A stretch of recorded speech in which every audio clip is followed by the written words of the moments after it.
तो ध्यान रखो कि पार्टिसिपल का प्रयोग करके दो या दो से अधिक सिंपल सेंटेंस को मिलाकर एक सिंपल सेंटेंस बनाना है। तो पार्टिसिपल तीन तरह का होता है, ये मैंने कल बताया था। बेसिक जानकारी में और देख लीजिए। पहला है PRESENT, प्रेजेंट, प्रेजेंट पार्टिसिपल। और दूसरा है पास्ट पार्टिसिपल। और तीसरा क्या हो जाएगा?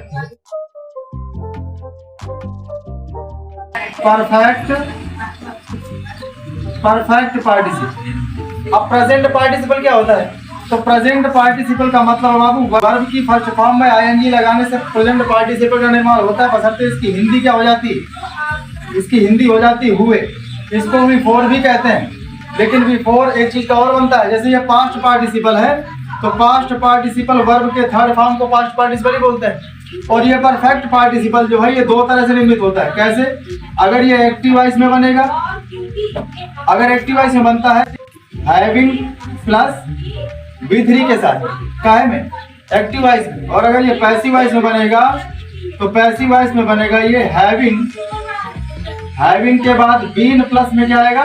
V3। ये परफेक्ट पार्टिसिपल।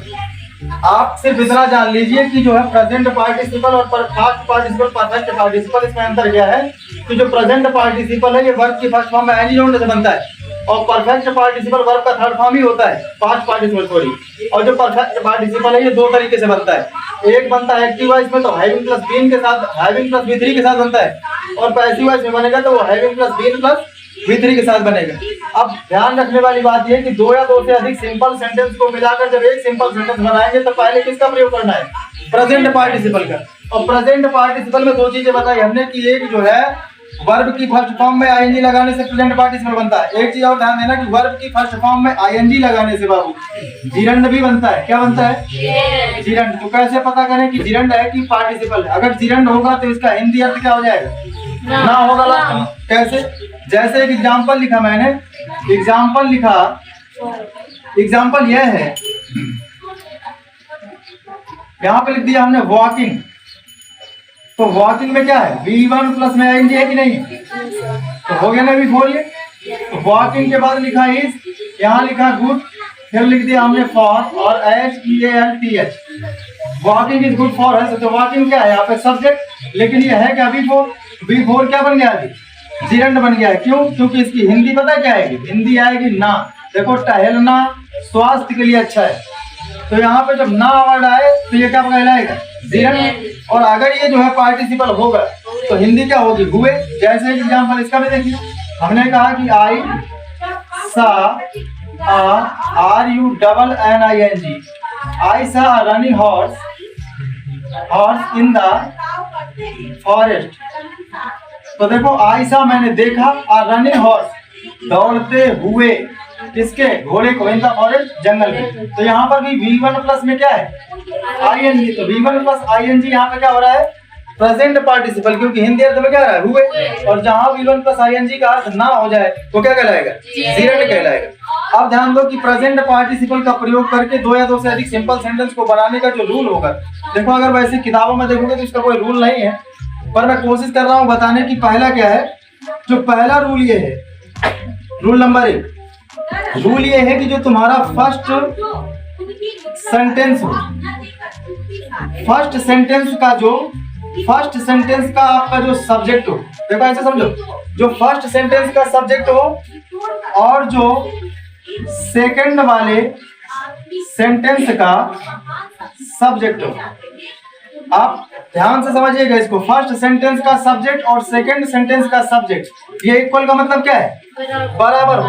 बराबर मतलब अगर यहाँ पे राम आया हो तो फिर यहाँ पे भी क्या होना चाहिए? राम होना तो चाहिए था राम जी, लेकिन राम क्या है? नाउन है। और एक नाउन को एक वाक्य के अंदर एक से अधिक बार नहीं लिख सकते, क्योंकि the repetition of the noun it leads some serious common in a sentence. तो यहाँ पर हम जो है राम की बदले में क्या लिख सकते हैं? तो अगर राम यहाँ रहे और यहाँ पे ही रहे तो कोई अंतर है क्या? दोनों सेम चीज हो गई। तो यानी फर्स्ट सेंटेंस का सब्जेक्ट और सेकंड सेंटेंस का जो सब्जेक्ट हो वो क्या हो? सेम हो। कल मैंने आपको फाइनाइट और नॉन फाइनाइट वर्ड पढ़ाया था। तो दूसरा रूल क्या है? दूसरा रूल ये है कि जो पहले वाले यानी फर्स्ट सेंटेंस का जो फाइनाइट वर्ब है, फर्स्ट सेंटेंस का फाइनाइट वर्ब और यहाँ पर सेकेंड सेंटेंस का जो फाइनाइट वर्ब है, फर्स्ट सेंटेंस का फाइनाइट वर्ब और सेकेंड सेंटेंस का फाइनाइट वर्ब दोनों जो है क्या हो, इज नॉट इक्वल, मतलब एक समान ना हो। जैसे ये पहले में वाक आया हो तो फिर दूसरे में वाक ना आया हो, कोई दूसरा रहा हो। फाइनाइट वर्ब समझते हो ना कल वाली? तो फाइनाइट वर्ब एक जैसी नहीं होनी चाहिए, कि सेम क्या होनी चाहिए, सब्जेक्ट सेम होना चाहिए दोनों के, और फाइनाइट वर्ब अलग अलग होनी चाहिए। तीसरी कंडीशन क्या है? तीसरी कंडीशन ये बता दे रहा हूँ। तीसरी कंडीशन बाबू ये है कि जो फर्स्ट जो सेंटेंस है, ठीक है, और जो तुम्हारा सेकंड सेंटेंस, फर्स्ट सेंटेंस और सेकंड सेंटेंस के बीच का जो टाइम इंटरवल है, टाइम इंटरवल का मतलब क्या है? टाइम इंटरवल का मतलब यह है कि जो समय अंतराल हो, क्या हो, समय अंतराल, वो ऑलमोस्ट लगभग क्या हो, ऑलमोस्ट बाबू, ऑलमोस्ट वो जीरो का मतलब यह है कि जो एक काम ठीक से खत्म ना हो पाया हो और दूसरा काम क्या हो गया, शुरू हो गया। यही तो होगा, एक काम जो है ठीक से समाप्त ना हुआ हो और दूसरा काम शुरू हो गया हो। अगर ये तीन कंडीशन बन रही है तो हम प्रेजेंट पार्टिसिपल का प्रयोग करके दो या दो से अधिक सिंपल सेंटेंस को मिलाकर एक सिंपल सेंटेंस बना लेंगे। पहली कंडीशन क्या है? फर्स्ट सेंटेंस का जो सब्जेक्ट है और सेकंड सेंटेंस का जो सब्जेक्ट है वो दोनों क्या हो, सेम हो। दूसरी कंडीशन ये है कि फर्स्ट सेंटेंस का जो फाइनाइट वर्ब है और सेकंड सेंटेंस का जो फाइनाइट वर्ब हो बराबर ना हो, यानी एक में रीड हो तो दूसरे में राइट हो, ऐसा है ना। और तीसरी कंडीशन ये है कि फर्स्ट सेंटेंस का जो फर्स्ट सेंटेंस और सेकंड सेंटेंस के दोनों के बीच का जो समय अंतराल है वो ऑलमोस्ट क्या हो, जीरो, यानी एक कार्य ठीक से समाप्त ना हुआ हो और दूसरा कार्य क्या हो गया, शुरू हो गया। एग्जांपल देखना जरा, मैं एग्जांपल के माध्यम से इसको बता रहा हूँ।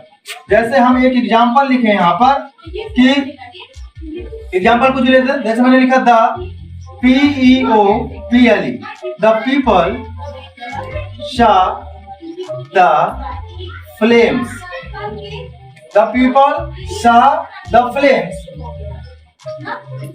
कॉमा दिया हल्का सा, फिर यहाँ पे लिखा दे, फिर रैन क्या है, दौड़ने का second form, they ran towards the BURNING burning house. अब जरा ध्यान दो, the people saw the flames लिखा है इधर पे, तो देखो भैया the people saw the flames ये पहला वाक्य है, और जो दूसरा है कि they ran towards the burning home, इसकी पहले हिंदी समझो तो बात समझ में आएगी। द पीपल माने लोगों ने, सा माने देखा, द फ्लेम्स माने ज्वालाओं को, आग को, लोगों ने ज्वालाओं को देखा। और बताओ they ran towards the burning house, और वे जो है जलते हुए घर की तरफ दौड़े, जलते हुए घर की तरफ दौड़े। तो मुझे बताओ कि हमने कंडीशन क्या रखी है कि फर्स्ट सेंटेंस का सब्जेक्ट और सेकंड सब्जेक्ट का सब्जेक्ट, सेकंड सेंटेंस का जो सब्जेक्ट है वो क्या हो, समान हो। तो मुझे बताओ यहाँ पे क्या है, पीपल, और पीपल बाबू का ऐसा सब्जेक्ट है प्लूरल, प्लूरल का मतलब बहुवचन। तो जब बहुवचन है लोग, तो इसकी बदले में ही तो दे आया है। आप वैसे ही बता दो कि लोगों ने ज्वालाओं को देखा, तो वे जलते हुए घर की ओर दौड़े, तो कौन दौड़े, ये लोग ही तो दौड़े हैं ना। तो लोगों को बार बार ना लिखा जाए, इसलिए यहाँ पे क्या लिख दिया गया, दे दिया गया। तो लिखा है कि the people saw the flames, तो लगभग आप देखो कि इसका सब्जेक्ट और इसका सब्जेक्ट दोनों क्या है, सेम है कि नहीं? नहीं समझ में आ रहा है आपको? फर्स्ट वाले सेंटेंस का और सेकंड वाले सेंटेंस का सब्जेक्ट क्या है, सेम है। अब तुम कहो कि यहाँ पीपल क्यों नहीं है, तो मैंने बताया था शुरू में, अगर यहाँ राम होते यहाँ ही हो तो सेम मानेंगे उसको, समझ गया ना। अब पहली कंडीशन मिल रही है इसमें। दूसरी है कि फर्स्ट सेंटेंस का जो फाइनाइट वर्ब है और सेकंड सेंटेंस का जो फाइनाइट वर्ब हो वो बराबर नहीं होना चाहिए, एक समान ना हो। तो मुझे बताओ फाइनाइट वर्ब हमने क्या बताया था कि सब्जेक्ट के जस्ट बगल में क्या होता है, फाइनाइट वर्ब। तो पीपल के बगल में क्या आया है, सा वर्ब का सेकंड फॉर्म है। अगर इसका नंबर और पर्सन बदलोगे तो ये खुद बदल जाएगी, उसी को फाइनाइट वर्ब बोलते हैं। तो भैया पीपल के बाद क्या आया है, सा का मतलब देखना, सी का सेकंड फॉर्म। तो यहाँ पर फाइनाइट वर्ब सा है और यहाँ पर दे रैन है, यह भी सेकंड फॉर्म, लेकिन इसलिए दौड़ने का सेकंड फॉर्म है। तो यहाँ पे देखना और यहाँ पे दौड़ना। तो बताइए दूसरी कंडीशन मिलेगी कि फर्स्ट सेंटेंस का फाइनाइट वर्ब और सेकंड सेंटेंस का फाइनाइट वर्ब सेम नहीं है ना। तो दूसरी कंडीशन में मिल गई। तीसरी क्या है कि फर्स्ट सेंटेंस का और सेकंड सेंटेंस का जो टाइम इंटरवल है वो लगभग क्या हो, जीरो, यानी एक कार्य ठीक से समाप्त ना हुआ और दूसरा कार्य ना हुआ। तो मुझे बताओ कि the people saw the flames, जैसे ही लोगों ने ज्वालाओं को देखा तो ये काम अभी समाप्त नहीं हुआ, देख ही रहे थे। दे रैन टुवर्ड्स द बर्निंग, वो जलते हुए घर की ओर तो एक काम समाप्त नहीं हुआ, दूसरा काम शुरू हो गया। तो ये तीनों कंडीशन मिल रही है ना। अब जब तीनों कंडीशन मिल जाए तो प्रेजेंट पार्टिसिपल का प्रयोग करके हम दो या दो से अधिक सिंपल सेंटेंस को मिलाकर एक सिंपल सेंटेंस बना लेते हैं। अब प्रश्न ये उठता है कि भैया सिंपल सेंटेंस बनाएंगे किस, तो कौन सी फाइनाइट वर्ब को हम जो है पार्टिसिपल में बदलेंगे।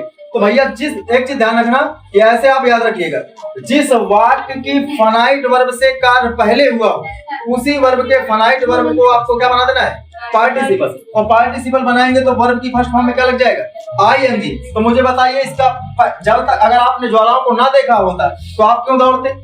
तो पहले वाला काम मतलब पहला काम किससे हो रहा है, देखने से हो रहा है ना। तो जिस वर्ब के फाइनाइट वर्ब से कार्य पहले हो रहा हो उसी का हम पार्टिसिपल बनाते हैं। तो बताइए जब सी को इधर लाओगे तो ये फर्स्ट फॉर्म में बदलेगा ना, नहीं बदलेगा, क्योंकि फर्स्ट फॉर्म में इधर लगा ना। तो सा का सेकंड फर्स्ट फॉर्म क्या हो जाएगा, सी। तो इसी में क्या जोड़ देंगे, आईएनजी। तो सीन हो गया ना।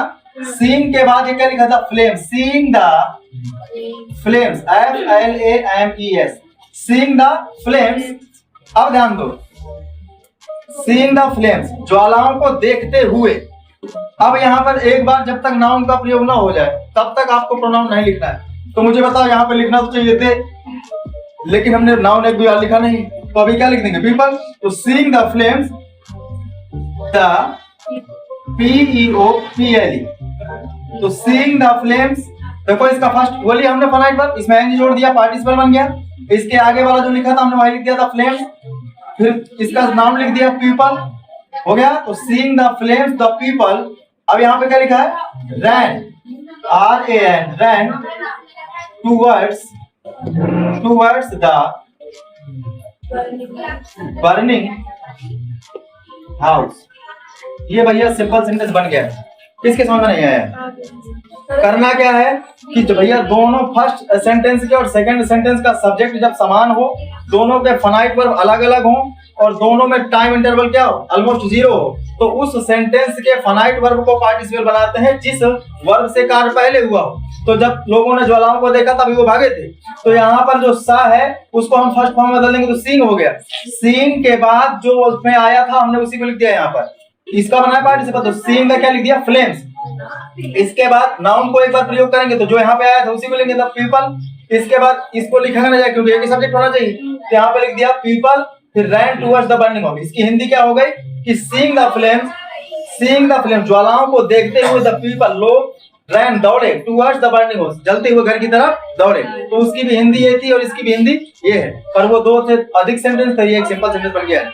आई होप यहाँ तक आपको समझ में आ गया होगा। फिर अगले एग्जाम्पल करवाएंगे, यहाँ तक आप नोट कर लीजिए।